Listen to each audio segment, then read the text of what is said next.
As you are aware, I was nominated by the President of the Republic in February. We could not formally engage because we had to wait until the parliamentary process was over. By the grace of God, we were confirmed a few days ago, and I've used the opportunity to go around and acquaint myself with what is happening in the key media houses and institutions, so that the short period within which I'm expected to work, the work would be based on information and knowledge and not assumptions. So I've been going around just to meet with our stakeholders, journalists, broadcasters, media houses owners, media associations, and key CSOs. So generally everyone who has something to do with the information sector, to pick their thoughts on what they believe ought to be addressed urgently, because within the period it's only urgent matters. And also to introduce to them the key media support programs that we are running at the ministry, so that we can get the full participation of your staff and make sure we get the most benefit out of it. So we are on a familiarization visit. The Honorable Deputy Minister, as you are aware, is also a Member of Parliament and a candidate. So while the registration and other issues are happening in the moment, he was unable to join us this morning. But in course of the day, as we move to other places, he will be with us. So thank you. Thank you. And Team Ministry of Information, on behalf of the board and management of the Graphic Communications Group, we welcome you. Thank you. Importantly, the minister has been our deputy minister, so this one was a family affair already, so she's privy to a lot of the things that we have been doing, which we will talk about in the course of this discussion. That being said, we also intend to lay the broadcasting bill before Parliament this year. We think it's an anomaly that one of the most vibrant, if not the most vibrant, because if you look at the number of media houses per capita on the African continent, Ghana does not have any competition. We have as many media houses as, or if not the same, close to Nigeria. And if you look at the over 260 million population compared to ours, you would realize that the penetration in Ghana is far better than our competitors. Even Uganda, that comes close, has about 170 radio stations and about 46 TV stations. And in Ghana, we are talking about 550 active radio stations and 170 active TV stations. So you look at the space, the proliferation, the audience share, the business available to the media houses, and then you can only empathize with all of you holding the fort and working within the space. So when we see, for instance, Reporters Without Borders rate the economic condition of journalists in Ghana over 50%, we don't challenge it. We look at interventions that will help us improve the fortunes, because it is known that the practice hasn't been as rewarding, especially in the face of multiple platforms. But we are trying as much as possible to make the media practice viable and sustainable. And it will not be complete if we don't have a framework that works, because we have the NMC operating under their mandate granted by the Constitution, NCA operating under their Enabling Act, and you have two regulators who are not bound by any law to work together, really. So the lacuna has also given way for so many things to happen within the space. And if you look at those countries that do not even have a space as vibrant as ours, and the fact that they have clarity in the regulatory framework, you realize that Ghana really needs to step up. Also in the face of production of contents in ways and distribution of same in ways that affect the minors, children consuming certain content at some time, and the standards not being enforced. You realize that we need to do more. So this year, that's our intention. By the grace of God, we have the final drafts, and we are preparing to send it before cabinet.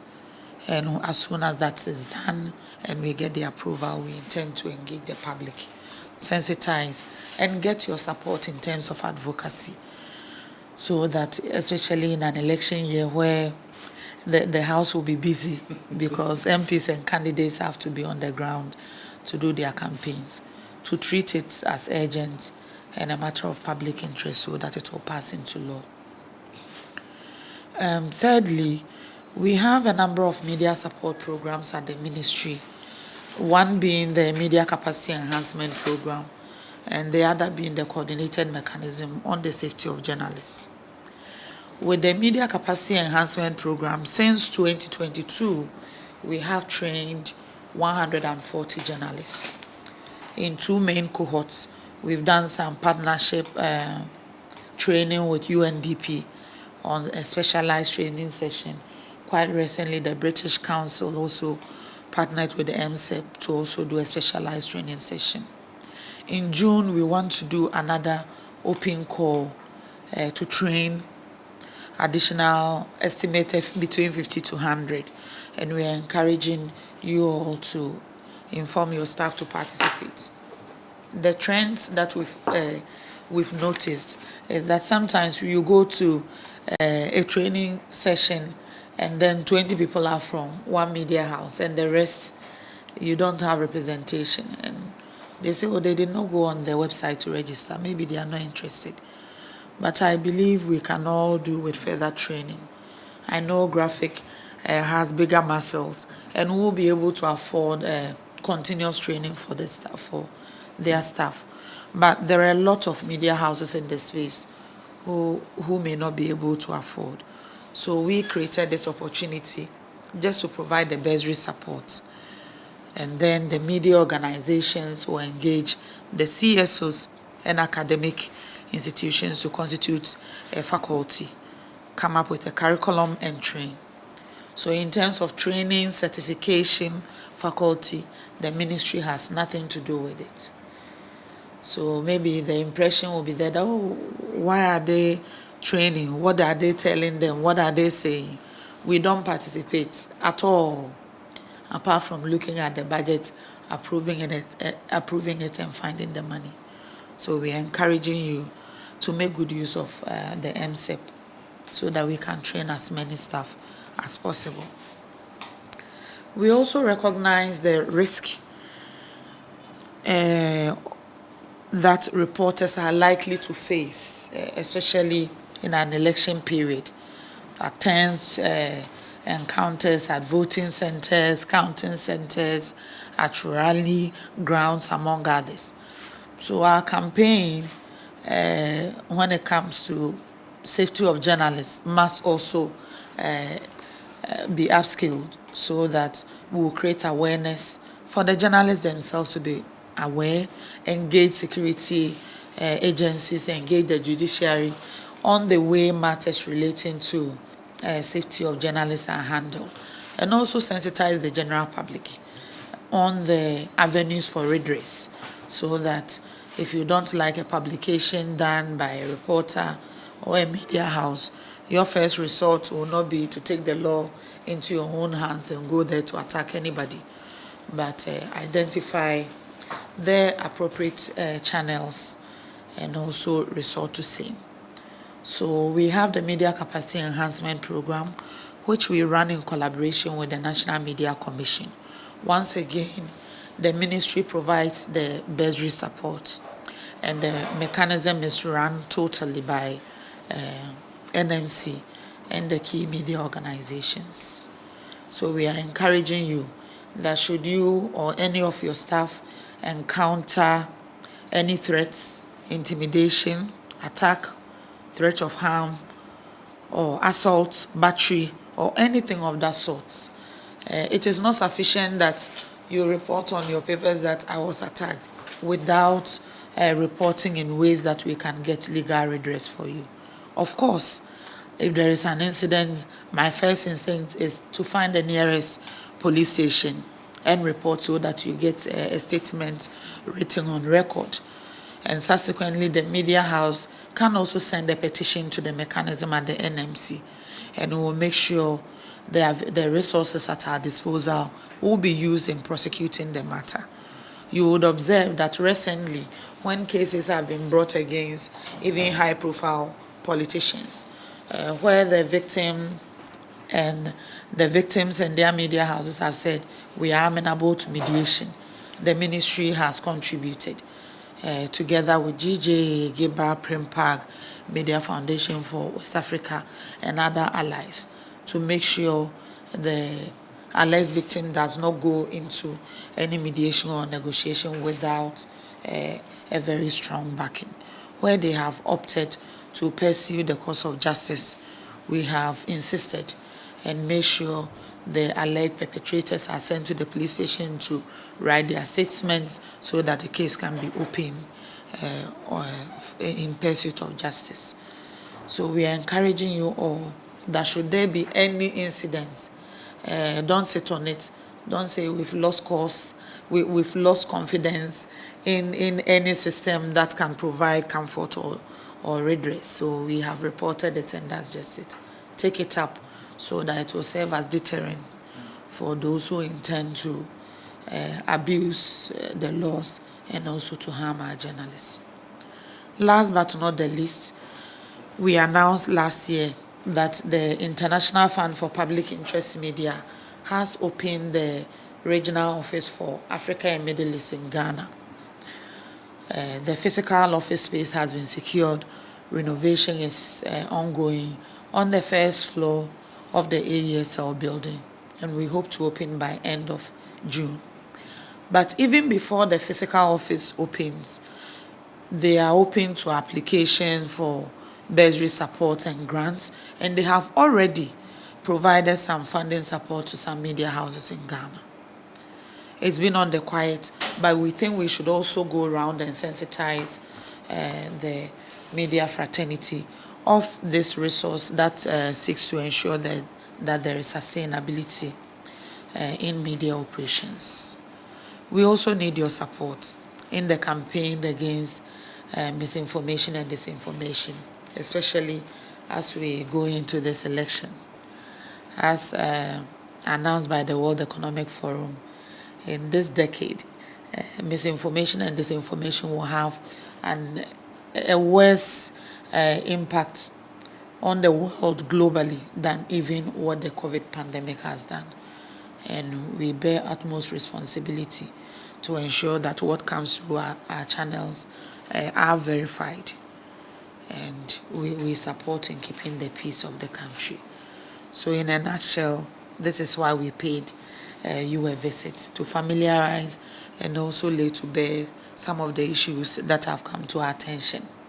But I believe you may have more to say, and we count on your insights, and we are here to listen to you, so that when we go up there to approach our principals, whether at cabinet or any other fora, we will be able to advocate strongly for what needs to be done to sustain your business as Graphic Communications Group.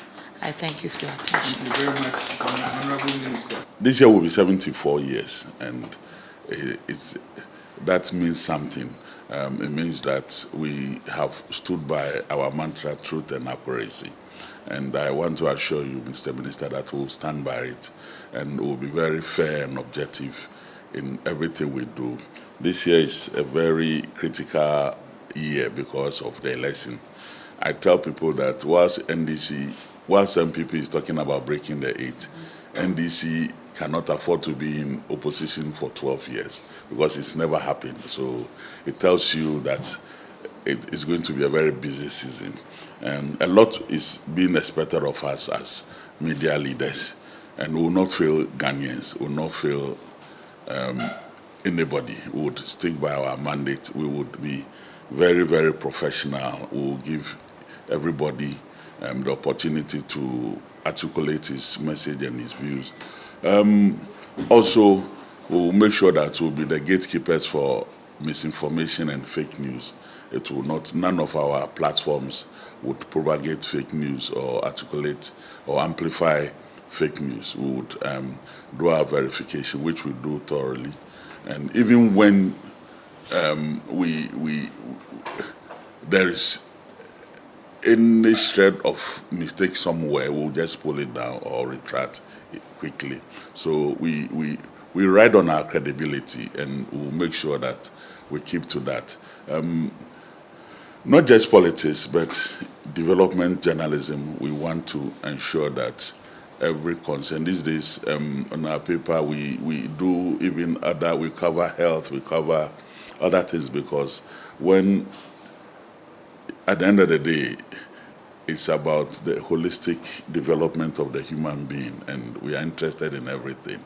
We want to assure you that we are good partners, and will not give you cause to ask so many questions, but you know that even if you see something out there, it is there because of the nation first.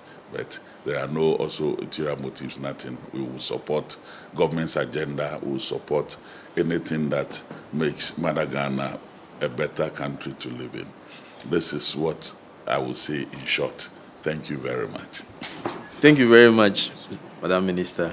Editor Graphic has said it all. The little that we would assure is that, just like he said, we always try to live by our mantra, truth and accuracy every day. For us, our policy is not to always rush to the market without doing our verifications. And that is what we try to do all the time.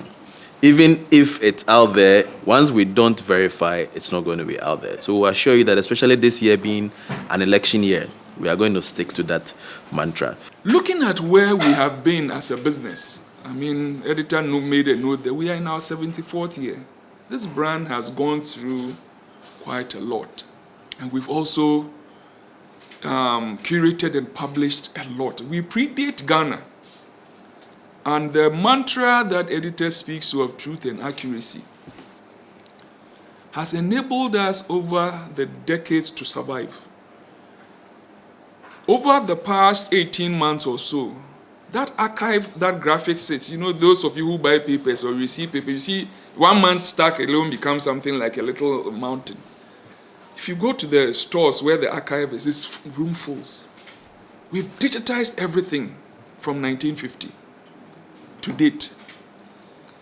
That is one proposition of content, reference material, research material, fact-checking base that nobody has but ourselves. Because we went on, first of all, doing the editor's work, they are fact-checking.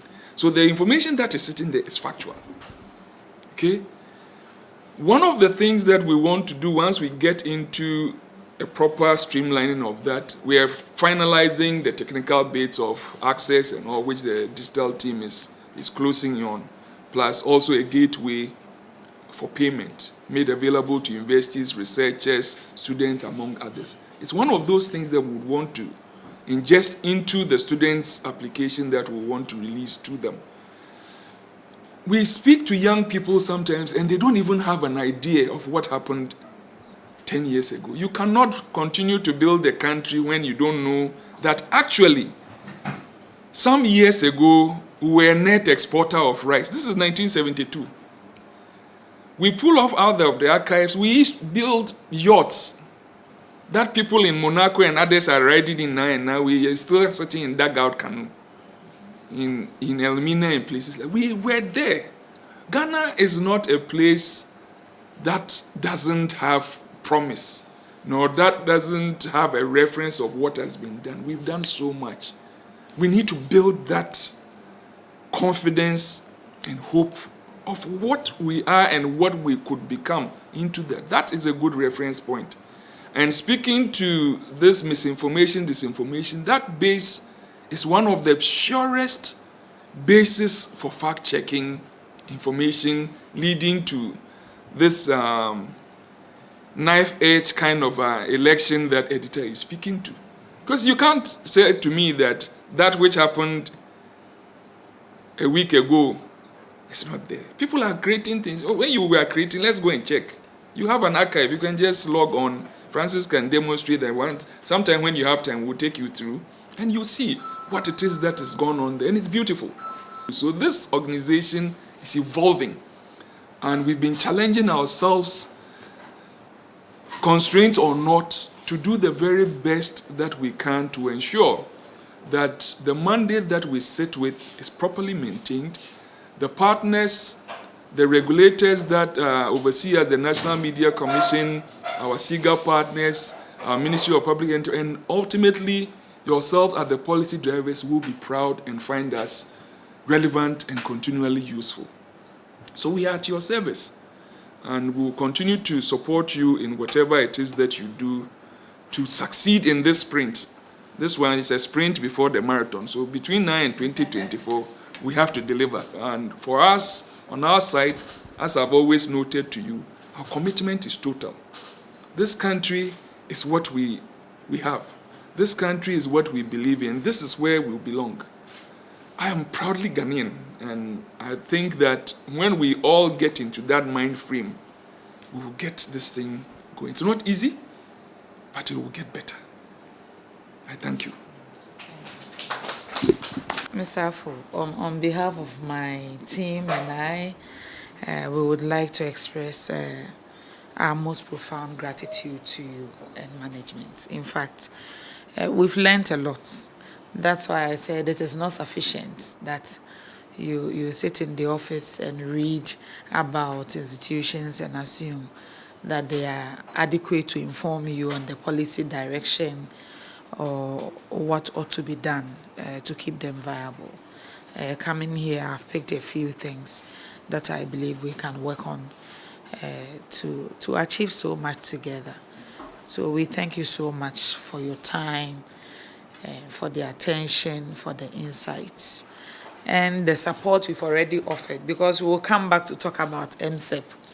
We are opening a third cohort in June, and June is here. So when we do the announcement, I'll also reach out to the working committee to write to you formally as a partner on the project. We have IPR, UNIMAC, University of Ghana School of Communication Studies, GEBA, GJA, and also PRIMPAG on the working committee, and they have a consultant. So we can have Graphic Communications Group as one of the partners supporting MSEP. Yes. So thank you so much, and we hope to engage again. I believe this shouldn't be a one-off interaction. We're just in the neighborhood. Yes. So thank you so much. Thank you very much, Honorable Minister.